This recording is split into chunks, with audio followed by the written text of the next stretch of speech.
जय धर्मेश, जय सेवा, जय मल्हार, जय भीम, जय ज्योती। आज धनगर जमातीला संविधानामध्ये आरक्षण मिळालं का आणि त्याच्यावर काय काय अधिनियम बनले त्याच्यावर आपण चर्चा करणार आहोत आणि ते समजून घेणार। भारत देश स्वतंत्र झाला 1947 ला आणि भारत देश स्वतंत्र झाल्याच्या नंतर संविधान लिहिलं आणि संविधान 49 ला लागू झालं आणि 50 ला 6/9/50 ला माननीय राष्ट्रपतींनी ज्या ज्या अनुसूचित जाती आणि अनुसूचित जमातीतल्या ज्या समानार्थी जाती होत्या, समानार्थी शब्दाच्या ज्या जाती होत्या, ज्या जमाती होत्या, त्या जमातीला त्या शेड्यूलमध्ये समाविष्ट केलं आणि त्यांचा वार्षिक रिपोर्ट हा राष्ट्रपतीचा आणि राज्यपालाचा एनी टाइम निघत असतो। त्या आधारावर आज जर आपण ते जे राष्ट्रपतीचं परिपत्रक काढलं आणि राज्यपालाचं काढलं तर त्यामध्ये महाराष्ट्रामध्ये हा 36 नंबरवर हा धनगर आहे। आता हा आला कुठून तर जेव्हा सीपीएन बेरार आणि बॉम्बे स्टेट होतो त्यावेळेस सीपीएन बेरार मधून जे विदर्भातले काही जिल्ह्यातले जे धनगर होते, हे धनगर ज्या महाराष्ट्र 1 मे 1960 ला निर्माण झाला त्यावेळेस सीपीएन बेरार मधून आले आणि त्या सीपीएन बेरार मधून आल्याच्या नंतर ते इथं वास्तव्य करायला लागले आणि ते वास्तव्य करत असताना जे बिल निघले, जे संसदेमध्ये बिल निघले, काँग्रेसची सत्ता आली, सुरुवातीला लोकसभा होती, त्या लोकसभेमध्ये ते बिल मंजूर करून ते कायद्यामध्ये इन्क्लूड केलं आणि ते संविधानात उतरवलं माननीय पहिल्या राष्ट्रपतींनी।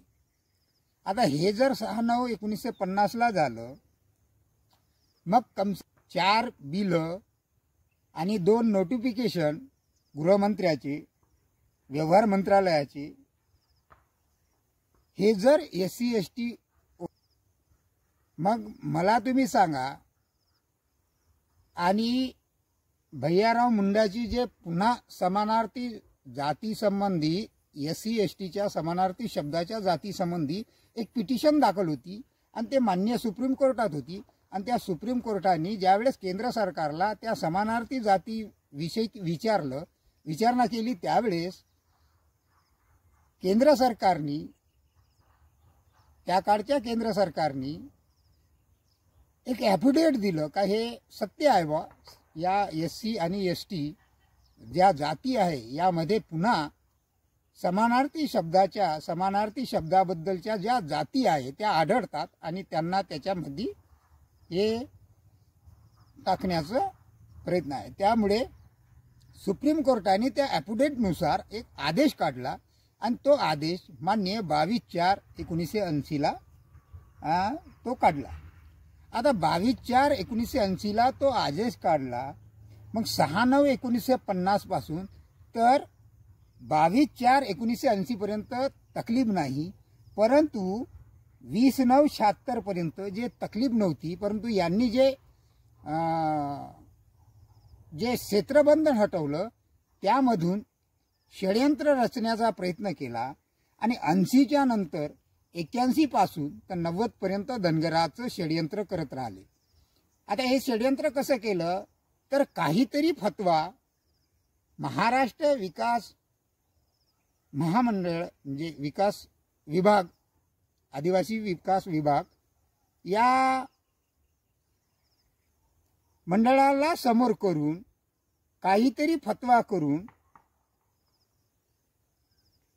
85 ला 22/4/85 ला तो फतवा समोर करून धनगरावर षडयंत्र रचण्याचं कार्य झालं।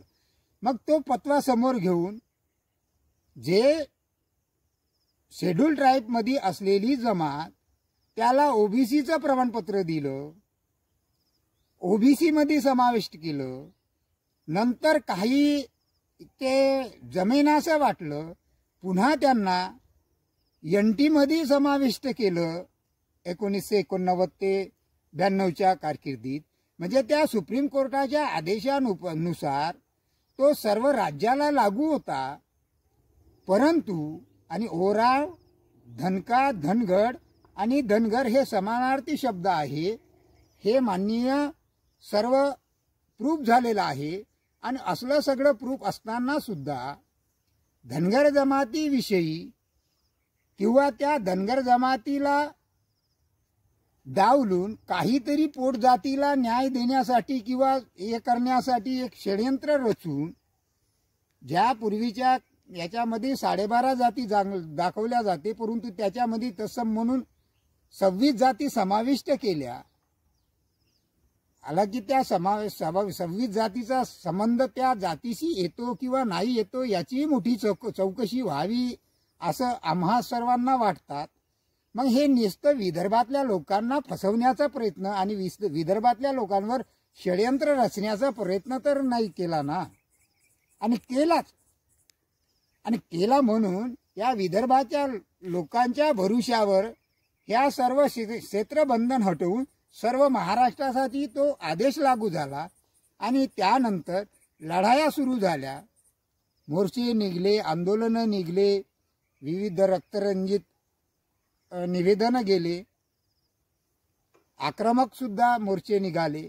मग एवढे सारे मोर्चे निघाले, एवढे सारे आंदोलनं झाले, एवढे सारे रक्तरंजित निवेदनं दिले, तरी सरकारला काय अपेक्षित आहे? म्हणजे सरकार तरी कोण? नेमकं सरकार तरी कोण? तर आपापल्या भागातून जे लोकसभेमध्ये जो आपण आपल्या मताधिकाऱ्यांना आपल्या क्षेत्रामधून नवनिर्वाचित क्षेत्रातून जो उमेदवार आपण निवडून देतो, तोच उमेदवार तिथं जाऊन कायदे करतो. मग हा उमेदवार जर आमच्या विरोधात तिथं जाऊन जर लोकसभेमध्ये जर जाऊन कायदे करत असतील, तर मग हा खरंच आमचा आहे का? मग सरकार म्हणजे कोणतं? हाच आमच्यासाठी सरकार.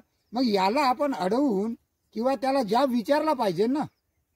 दुसरी गोष्ट, राज्य सरकारमध्ये जे विधान परिषदेवर जातात, जे विधानसभेचे जे निवडणूक होतात, त्याच्यातून जे आपण निवडून देतो आपल्या नवनिर्वाचित क्षेत्रातून, ते जर जाऊन त्या विधानसभेमध्ये आमच्या विरोधात जर काही कायदे करत असतील, आमची जात इथून तिथं टाकत असतील, तिथून तिथं टाकत असतील, तर मग हे जे आम्ही दिलेले निवडून आमच्या मताधिकाऱ्यांना, ज्याला आम्ही मताधिकाऱ्यांना देऊन तिथं पाठवलं 5 वर्षासाठी, मग हे खरंच आमच्यासाठी काम करतो का?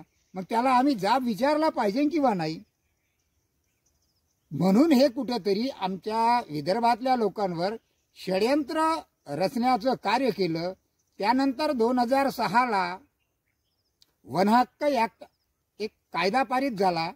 त्या वनहक्क कायद्यानुसार ज्या वनात राहणाऱ्या जमाती आहे किंवा वनावर ज्यांचं उदरनिर्वाह आहे, अशा सर्व गरजा पूर्ण करणाऱ्या ज्या वनामध्ये वनावर अवलंबून असलेल्या सर्व अनुसूचित जनजाती आहे, या जनजातीचा व्यक्ती समूहावर त्याच्यावर त्याला अधिकार दिलेला आहे. आणि त्या अधिकारामध्ये धनगर सुद्धा समाविष्ट आहे.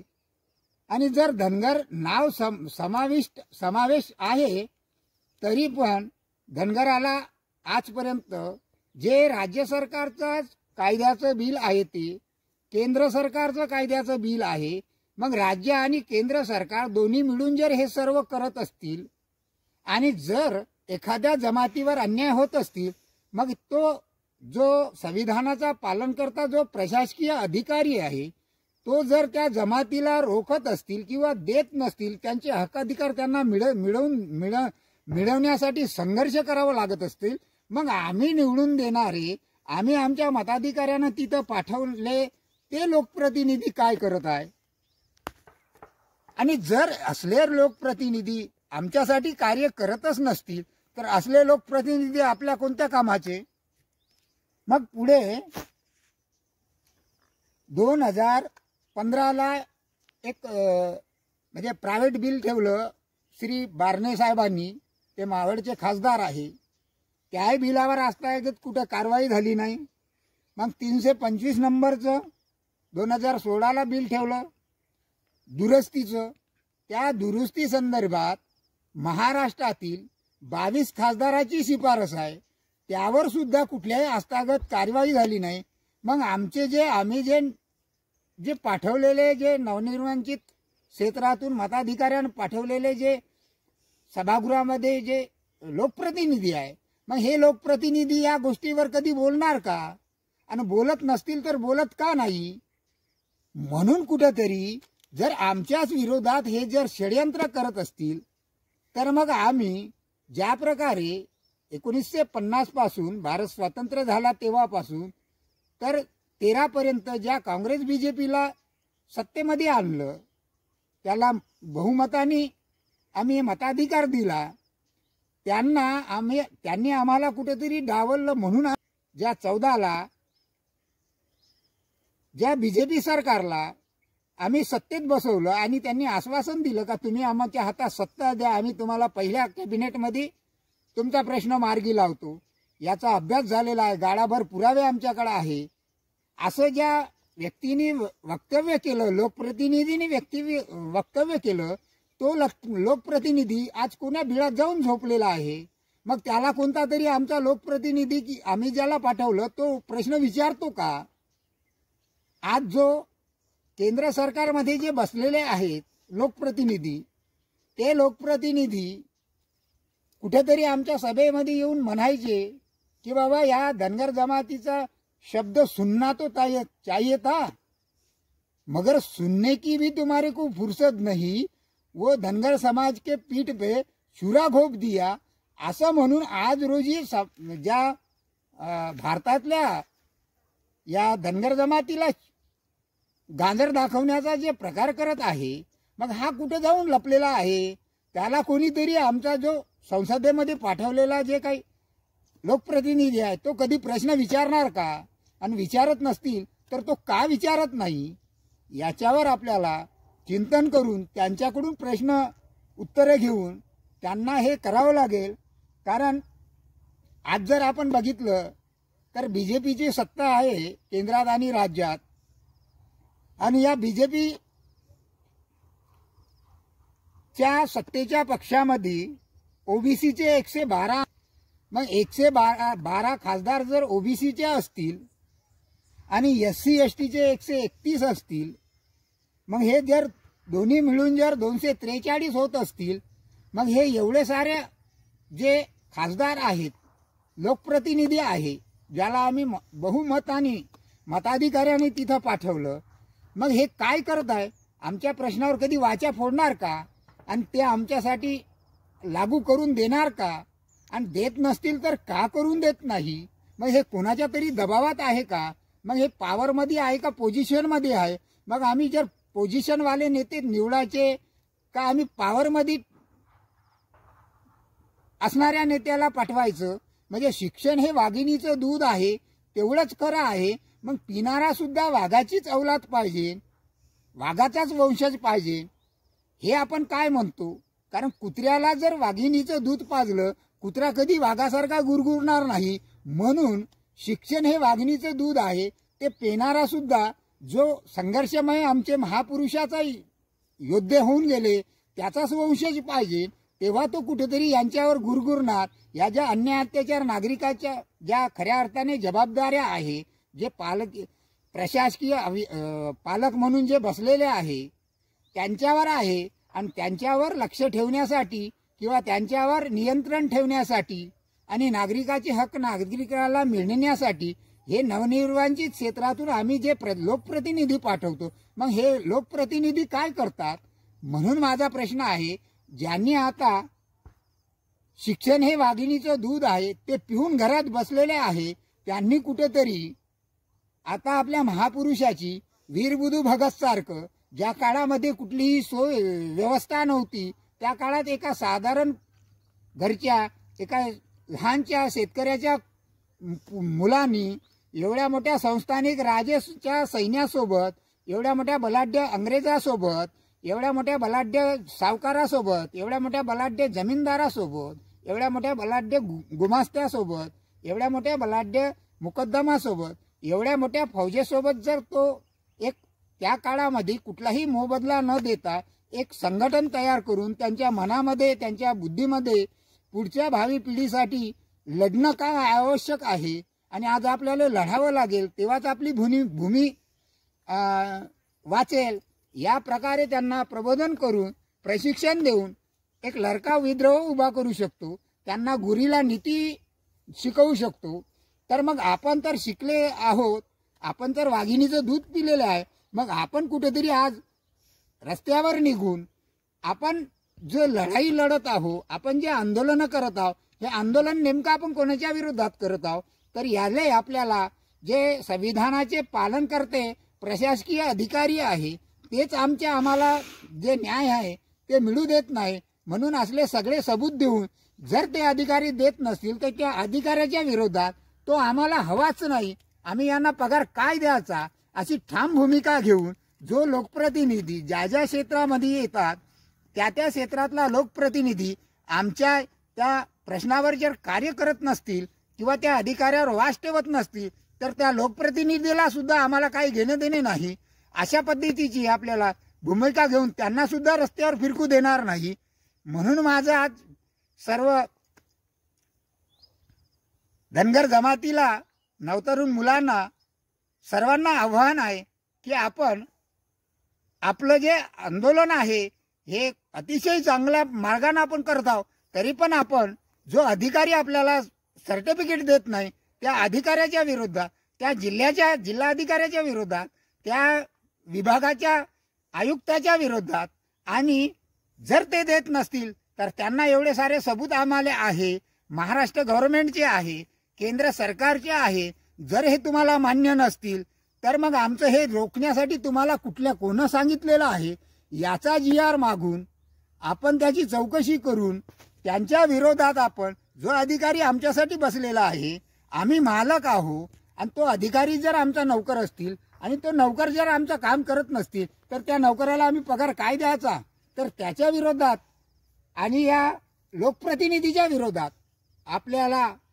आंदोलन करावं लागेल. सरकार हे नाव न देता त्या त्या भागातला लोकप्रतिनिधी आणि त्या त्या भागातला संविधानाची जे प्रशासकीय पालक म्हणून नेमलेला आहे, या नागरिकाची ज्याच्यावर जबाबदारी आहे, असले प्रशासकीय अधिकारी या दोन्हाच्या विरोधात आपल्याला लढा लढावा लागेल. म्हणून कुठंतरी आपण या सर्व गोष्टीवर चिंतनाने मनन करावं. कारण ते 1956 पासूनचे जे बिल झालेले आहे ते 4 बिल आहे केंद्राचे, 2 नोटिफिकेशन आहे केंद्राचे, आणि त्यानंतर 2006चा वन हक्क कायदा आहे आणि सुप्रीम कोर्टाचा तो आदेश आहे. एवढं सारं सबूत असताना सुद्धा वनामध्ये राहणाऱ्या ज्या जाती आहे, ज्या जमाती आहे, त्या जमातीचं त्यामध्ये नाव समाविष्ट असताना सुद्धा आमचे हक्क अधिकार आम्हाला मिळत नसतील तर मग आमचे हक्क अधिकार रोखण्यासाठी त्या त्या भागातले जे लोकप्रतिनिधी आहे हेच तर जबाबदार ना. कारण सरकार म्हणजे कोण, हेच गेलेले जबाबदार. म्हणून कुठेतरी आपल्याला ही मोहीम यांच्या विरोधात राबवावी लागेल. म्हणून कुठेतरी आपण सर्वांनी या गोष्टीवर चिंतनाने म्हणून करून आपण त्या सर्व लोकप्रतिनिधीच्या विरोधात करून त्याला गावबंदी, त्याला जिल्हाबंदी, त्याला तालुकाबंदी अशा प्रकारचे जे आपल्याला करता येईल ते करून त्यांच्या माध्यमातून हे सर्व हक्क अधिकार आपल्याला मिळतात. कारण अधिकारी च्या हातात हे आहे, कोणत्याही एका लोकप्रतिनिधीच्या हातात नाही. परंतु लोकप्रतिनिधी तो देत नसतील त्या अधिकाऱ्यावर वास ठेवण्यासाठी आपण त्याला पाठवतो. जो आपला टॅक्स रूपी त्या ठिकाणी पैसा जमा होतो, तो पैसा जनतेसाठी आणि त्या प्रशासकीय पालकासाठी कशा कशा पद्धतीचा खर्च करावा, त्याच्यावर योग्य त्या उपाययोजना कशा कराव्या याच्यासाठी पाठवतो आपण. परंतु हे कुठेतरी स्वतःच्या स्वार्थासाठी आणि स्वतःच्या परिवारासाठी आणि स्वतःच्या सोयरेधार्यासाठी हे कुठेतरी करतात का. म्हणून कुठेतरी आज गरज आहे जे शिकलेले आहे, ज्यांनी शिक्षण हे वाघिणीचं दूध पिलेले आहे, त्यांनी कुठेतरी सामोर येऊन या सर्व गोष्टीचे लोकांमध्ये, आपण ज्या जमातीत आलो त्या जमातीचा इतिहास, भूगोल, त्याचा प्रचार आणि प्रसार करण्याची जबाबदारी आपल्यावर आहे, ती आपण पार पाडली पाहिजे ना. त्या माध्यमातून लोकांना जागृती करून आपण हे आपले हक्काधिकार मिळवून घेतले पाहिजे, असं माझं तुम्हाला सांगणं आहे. या व्हिडिओ तुम्ही पाहत आहे, तुम्ही या व्हिडिओला जास्तीत जास्त लोकांनी सबस्क्राईब करा, लोकांपर्यंत पोहोचवा आणि लोकांना त्या सर्व भागामध्ये असले पुरावे देऊन त्या अधिकाऱ्याला ते प्रमाणपत्र मागून, जर तो देत नसतील तर तुझ्याकडे कोणता पुरावा आहे, कोणी आम्हाला थांबवलेला आहे, याचे सगळं सखोल चौकशी करून आपण ते समोरची कारवाई करू, असं माझं तुम्हाला म्हणणं आहे. हे आंदोलन आपण लोकप्रतिनिधीच्या विरोधात आणि प्रशासकीय पालकाच्या विरोधात, म्हणजे जे पालक, प्रशासकीय पालक म्हणून नेमलेले आहे संविधानानं आमच्या नागरिकासाठी, त्या प्रशासकीय पालक अधिकाऱ्याच्या विरोधात आणि लोकप्रतिनिधीच्या विरोधात आपल्याला मोहीम छेडावी लागेल. म्हणून कुठेतरी आपण विचार आणि चिंतन आणि मनन करावं आणि त्या गोष्टीकडे आपण त्या योग्य रस्त्यानं वळावं, एवढीच तुमच्याकडून आशा आणि अपेक्षा करतो.